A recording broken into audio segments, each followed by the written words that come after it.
their personal stuff separate from each other. You know, Tyler's dad battles with drug addiction. Caitlin's mom has like a drinking problem. So, yeah, I like her. She's my favorite, definitely. Um, and so, though, just like me, these girls were teen moms and went through the same struggle of dealing with that, I noticed none of these teen moms look like me. And by look like me, I mean I didn't see a Spanish girl, a black girl, Asian, Indian. I guess the closest you want to give me is Farah, because I can tell her father is a minority. I don't know if he's maybe Egyptian or Middle Eastern, um, maybe even Jewish, something else but white. Or maybe it's just his look. I could be wrong, but I feel like he's not a typical white, like Italian man. But I don't want Farrah. You guys can keep her. Caitlyn is white. You know, Amber was white. Macy is white. And all of these people also have white men. So there's no ethnic fathers in this. I mean, so you're telling me there were no minority teen moms that you thought could be a part of the main show? I don't know. I just noticed that. I could not relate to all of their struggles. I didn't even see girls that look like me in their lives. I haven't seen one person of color in any of their lives. Like, they don't got no black friends. You know how they always say white people have like one? Well, I didn't even see one, guys. So,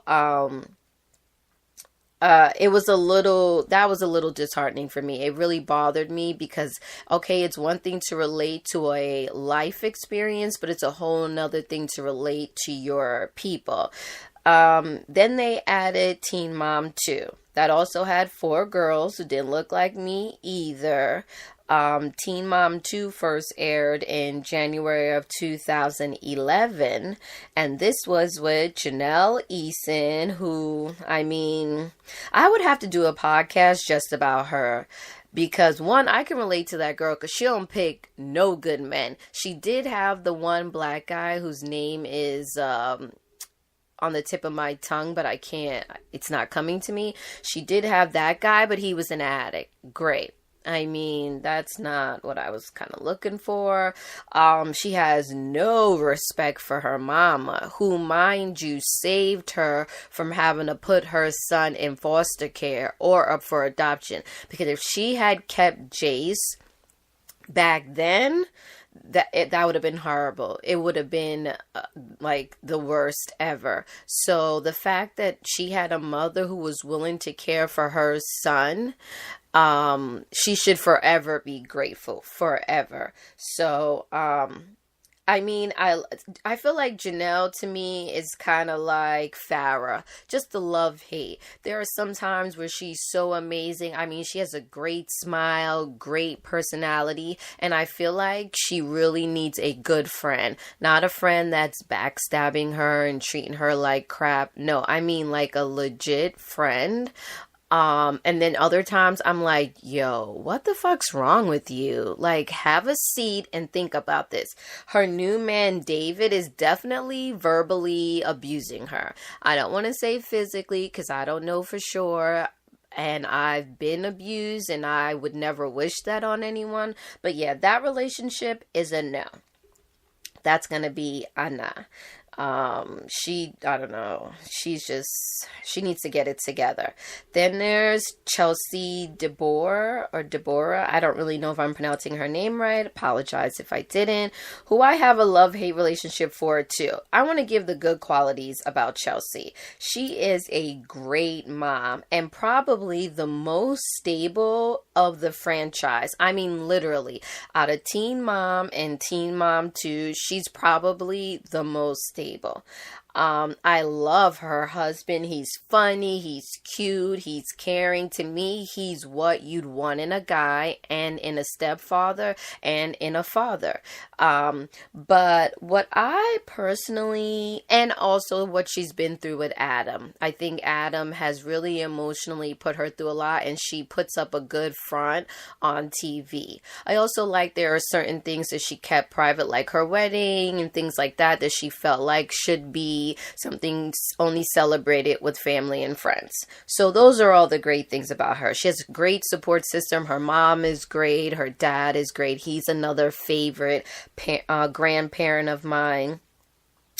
But what I don't like is how she basically wishes Adam would disappear. This is why I feel this way. I don't think Adam's a good guy right now because he's an addict, right? It's a disease. And I feel like Chelsea snubs her nose at people with that disease. Drug addiction and alcoholism and depression is real. And sometimes I just want to shake her and say, bitch, this shit is real. People really struggle to get their lives together. And for her to act like she's some perfect, you got pregnant at 16. That already tells you. But we're not born perfect. When God made us, he made us all so that we can make mistakes and learn from them. So the way that she acts as if Adam is like, oh, just get it together. No. And that's the difference between her and Macy. Because Macy's baby daddy, I can't think of his name right now. He also battles drugs, but she acknowledges that it is an addiction and that it's not like him just not caring and just saying, fuck it, I want to be an addict. She acknowledges that he needs help and going to therapy and going to rehab or things that are benefiting him, and also having some kind of relationship with his child. Whereas Chelsea wants Aubrey to pretend like there's no bad in the world and keep her in this little bubble. And I get it. I'm a mom, but you can't keep your kids in this bubble. Because guess what? When you keep them in the bubble and then they go out there, that's when shit hits the fan. Personally, for me, that's how I feel like I got pregnant. My mom kept me so sheltered that my senior year, when she let me have a little bit of fun, I didn't know how to act because I wasn't allowed to go to the mall. I wasn't allowed to hang out with my friends, sleepovers and chill and at least, acknowledge that I like a boy. No, it was no school, come home, you don't like boys. This is a thing that we try to do as parents, thinking that we're helping our kids, but instead we're setting them up for failure. Pretend like there's a real world outside your door, and the real world is there are drug addicts, there are alcoholics, there are abusers, there's everything out there, and sitting back pretending like that doesn't exist is not good for me. Also, the bad mouthing that she does about Adam, I'm not a fan of. Now, I don't have a relationship with the father of my children. I selected deadbeats. Being honest. But the only right thing that they did was give me my kids. Without them, I wouldn't have my two daughters. If I didn't sleep with these specific people, I wouldn't have the kids that I have. And that's the only good thing that came from them. So I don't know. I just personally think that she wished Adam didn't exist. But, I just want you to remember that without him, you wouldn't have Aubrey. That's just what it is. And take responsibility. You chose him. You slept with him. You got pregnant by him. So, that's just is what it is. And then there's Caitlin Laurie, who is on her third baby daddy and will more than likely have kids in the future. I definitely will see her with kids in the future. She's the only one who seems to like minority men. Joe, her first baby daddy, is Hispanic.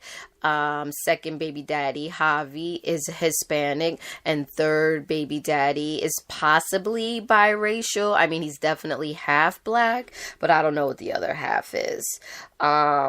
She has a very tough exterior, which I do like, and I feel is justified. She's been through a lot. Her parents are kind of sucky. So, but sometimes she's just too much. I think she expects so much from people, but doesn't think she has to give it. And like I said, we can only go by what we see on TV. And sometimes on TV, she's just a bitch. I mean, it is what it is. But I do like... She's also one of the teen moms that I feel like has used her platform to really build herself, you know?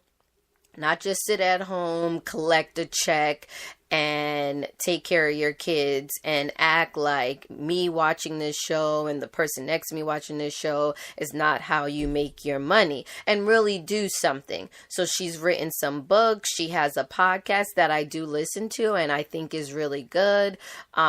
She does some makeup and hair stuff, not hair stuff I could use because I'm a sister and your white girl hair stuff is not going to be for me. But I love that she's an entrepreneur. I love that she's going out there and putting her name on whatever she could put on, and really solidifying herself as not just being the girl from 16 and pregnant. So kudos to her, because I definitely appreciate that about her. She's really self-aware, and she's a go-getter. I like that. And I could see she's someone who could be a friend in my head. You know how Wendy Williams say friend in your head? She could be a friend in my head. I definitely think that I'd be friends with someone like her. Because she'd also take what I'd say. I'd keep it 100% real with her. And then there's Leah, who has been pretty low-key, nothing major. Even this season, she broke up with the guy, which I just want to say this. First of all, I applaud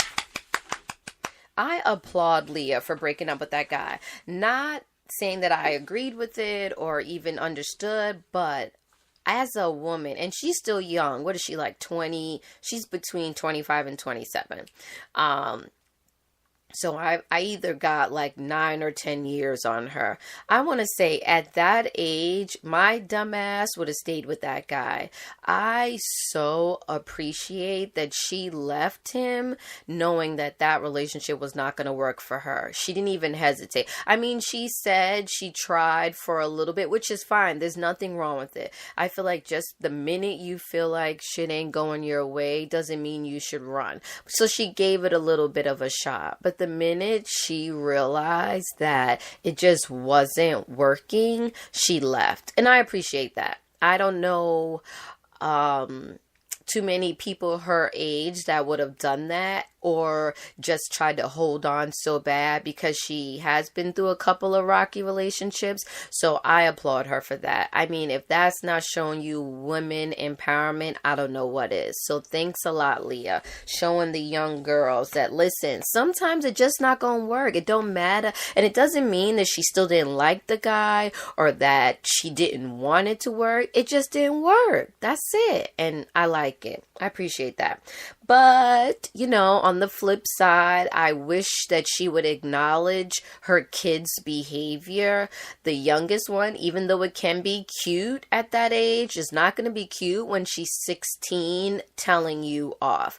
Her kids, and I hate to say it because it's not all, but there's some, you know, white people shit, because her kids talk back like she's not their mama. They give their opinion way too much. I mean, there's a difference between letting your kids express yourself and keeping the communication open where they know, hey, if I'm feeling this way, but there's also a way to do it. To me, it's no different than adults. If I'm having an issue with my boss, I'm not going to walk into my boss's office and be like, listen here, bitch, I don't like my hours. No, that's not how it works. You sit down, you express, hey, this is how I feel about this, and can we come up with a solution? Is there something you can help me with? Her kids are real disrespectful. I mean, it's just the truth. They are very disrespectful towards her, and I feel like she's in some denial about it. And maybe it's just on TV. Maybe when the cameras aren't rolling, they're on timeout, or she's demanding some respect. But I feel like she needs to look back and see that, because I can see it. I mean, girl, get it together. Yeah, so allowing your kids to disrespect you and sending them out into the world disrespectful, and then when somebody like me tells them about themselves or another kid comes from them, you're gonna be a little bit upset. And then there was actually a third. I don't know if everybody knows about it, but there was a Teen Mom 3, which aired in August of 2013. That was with Brianna De Jesus, who I absolutely loved. I mean, one, let's turn out that my sister is Puerto Rican.